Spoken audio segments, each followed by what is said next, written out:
अस्सलाम वालेकुम रहमतुल्लाहि व बरकातुहू। मेरी यूट्यूब फ्रेंड्स एंड फैमिली कैसे हैं आप सब। उम्मीद करती हूँ आप सब लोग खैर खैरियत से होंगे, ईमान और तकवा की बेहतरीन हालतों में होंगे।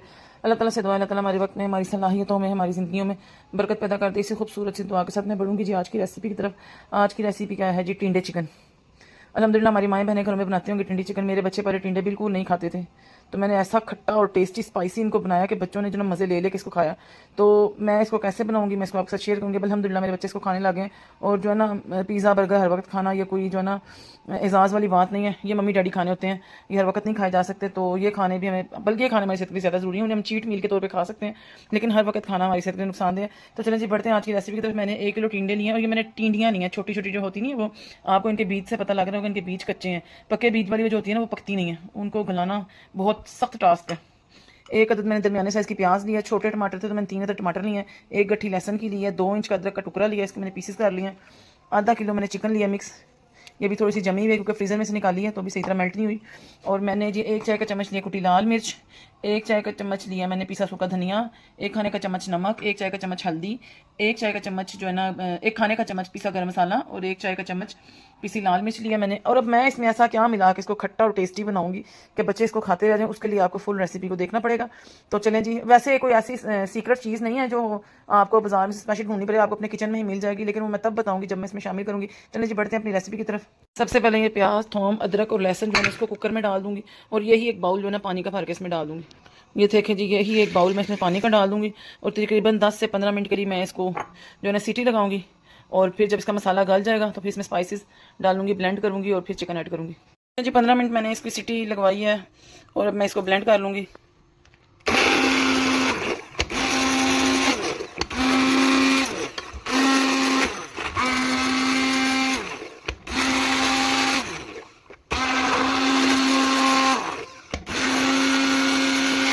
ये देखिए जी मैंने इसे ब्लेंड कर दिया। अभी इसमें थोड़ा सा पानी मौजूद है, तो मैं ये चिकन इसमें डाल दूंगी। और ये अपने स्पाइसेस जिसमें कुटी लाल मिर्च, पिसा सूखा धनिया, हल्दी, नमक, पिसी लाल मिर्च डाल दूंगी, और साथ ही मैंने ये टिंडे भी इसमें शामिल कर दूंगी। ये ना छोटी वाली टिंडियाँ ये जल्दी गल जाती हैं, इन्हें वेट लगाने की जरूरत नहीं पड़ती। ये इंशाल्लाह इसी पानी में गल जाएंगी, हमें एक्स्ट्रा पानी भी नहीं डालना पड़ेगा, और टाइम की बचत होगी कि पहले हम चिकन को गलाएं, फिर हम टिंडियों को गलाएं, या टिंडों को जो भी आप कह लें, इनको गलाएं, तो फिर जो है ना टाइम बहुत ज़्यादा लगता है। तो ये टाइम की बचत भी होगी, दोनों इकट्ठे गल भी जाएंगे, दोनों की इकट्ठी भुनाई भी हो जाएगी अल्हम्दुलिल्लाह। एक दफ़ा मैं इसको मिक्स करूँगी अच्छे तरीके से, और अब मैं इसको कवर दे के ना तकरीबन 10 से 15 मिनट के लिए छोड़ दूँगी। उसमें जो चिकन हमारी जो जमी हुई है ना वो भी पिघल जाएगी, गल भी जाएगी, टिंडियाँ भी गल जाएंगी। फिर मैं इसमें वो चीज़ डालूंगी जिससे ये खट्टी और टेस्टी बनेगी। वैसे तो बहुत सी ऑप्शन है, हो सकता है आप में से कई लोगों ने गैस भी कर लिया जो बनाते हो, या जिनका तरीका सेम हो। तो चलिए जी मैं इसको कवर करके रख दूँगी 15 से 20 मिनट के लिए। जी मैं आपको ढक्कन उठा के दिखाऊंगी। ये देखें, ये टिंडों ने खुद अपना पानी छोड़ा है, मैंने इसमें कोई पानी ऐड नहीं किया अल्हम्दुलिल्लाह। अगर मैं इसमें खुद पानी ऐड कर देती ना तो टिंडों ने इसमें तैरने लग जाना था, तो वो फिर टिंडों की तैराकी हो जानी थी अंदर। तो वो ये अपने पानी में गल जाएंगे और ज़्यादा टेस्टी बनेंगे। अगर हम पानी डालेंगे तो इसके टेस्ट में जो है ना थोड़ा फर्क आ जाएगा। तो अब मैं, अगर आपको जल्दी है, जैसे कि गैस का इशू है, आपको पकाने में जल्दी है, आपके पास टाइम कम है, तो इस पॉइंट पर आप 5 मिनट की वेट लगा सकते हैं, इससे ज़्यादा नहीं लगानी, क्योंकि इसी पानी में फिर आपको इसको पकाना है। अगर आपने ज़्यादा वेट लगाई तो उनके जलने का या ख़राब होने का खदशा होगा, तो फिर अगर आपने वेट लगानी तो लगा सकते हैं।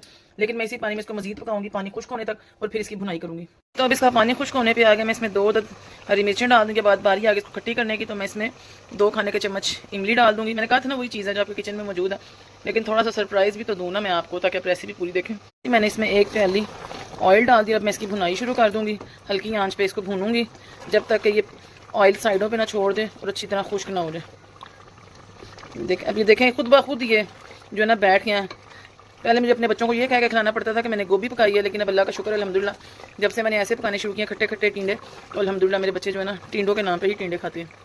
इस तरह भुनाई के टाइम ऑयल डालने से ये होता है कि कई लोग कहते हैं जी हमारी हांडी पे तरी नहीं आती, ऑयल नहीं आता, घी नहीं आता, जो भी अपने घरों में लफ्ज़ यूज़ करते हैं वो नहीं आता। तो ये देखें भूनते भूनते कितनी ज़बरदस्त तरी साइडों पे आ गई, हांडी की लुक अपने आप कितनी ज़बरदस्त हो गई है।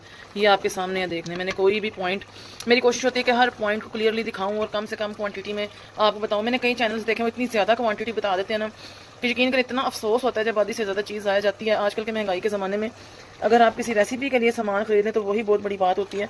तो इतनी महंगाई के दौर में एक्स्ट्रा ज़ाया करने का सामान किसी के पास भी नहीं है। तो मेरी कोशिश होती है कि एक्यूरेट आपको वो चीज़ बताऊँ जितनी यूज़ हो जाए, और अगर इन केस मैं भी इंसान हूँ, मुझसे कोई चीज़ बच जाए तो मैं आपको उसका यूज़ भी बता देती हूँ कि बची हुई चीज़ को कैसे यूज़ करना है अल्हम्दुलिल्लाह। और देखें जी बातों ही बातों में हमारी भुनाई भी कंप्लीट होती चली जा रही है, साइडों पे ऑयल आना शुरू हो गया। मिर्च आपको कम या ज़्यादा लगे तो आप इसी पॉइंट पे इसको कर सकते हैं।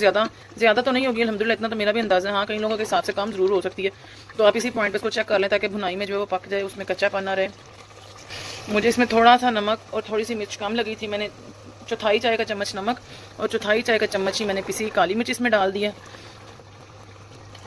इतने मज़े के लग रहे हैं ना ये, खट्टे खट्टे, कोई गैस नहीं कर सकता कि टिंडे हैं ये। मतलब एक उनका जो स्पेसिफिक टेस्ट है वो तो जारी बात है रहेगा, लेकिन बहुत ही कमाल का टेस्ट आया। चलिए जी, मेरी भुनाई अब कंप्लीट हो गई है। मैं आपको इसके ऊपर गरम मसाला छिड़कूंगी और डिश आउट करके दिखाऊंगी जी। तो चूल्हे को मैंने कर दिया है गुड बाय। अब मैं उस पर दूंगी गरम मसाले का छिड़काव और थोड़ी देर के लिए इसको कवर कर दूंगी ताकि गरम मसाले की खुशबू इसमें आ जाए, और फिर मैं आपको इसे डिश आउट करके दिखाऊंगी। अल्हम्दुलिल्लाह ये है जिसकी फाइनल लुक। उम्मीद करती हूँ आपको पसंद आई होगी। अगर आपको पसंद आई है तो बेल आइकन को प्रेस करें, लाइक करें, शेयर करें, सब्सक्राइब करें ताकि हर आने वाली वीडियो की नोटिफिकेशन आपको मिल सके। और कमेंट बॉक्स में बताएं कि आपको मेरी रेसिपी कैसी लगी, क्योंकि हमें भी मोटिवेशन मिलती है कि हमारी मेहनत से किसी को फ़ायदा हो रहा है, कोई इससे यानी कि फ़ायदा उठा रहा है, इन रेसिपीज़ को ट्राई कर रहा है, तो दिल करता है कि हम भी और नई से नई रेसिपीज़ आपके लिए करें। हमसे मुराद मैं और मेरी बेटी, हम दोनों मिलकर करते हैं काम। तो मिलूंगी नेक्स्ट वीडियो में नेक्स्ट रेसिपी के साथ। अस्सलाम वालेकुम रहमतुल्लाहि व बरकातुहू।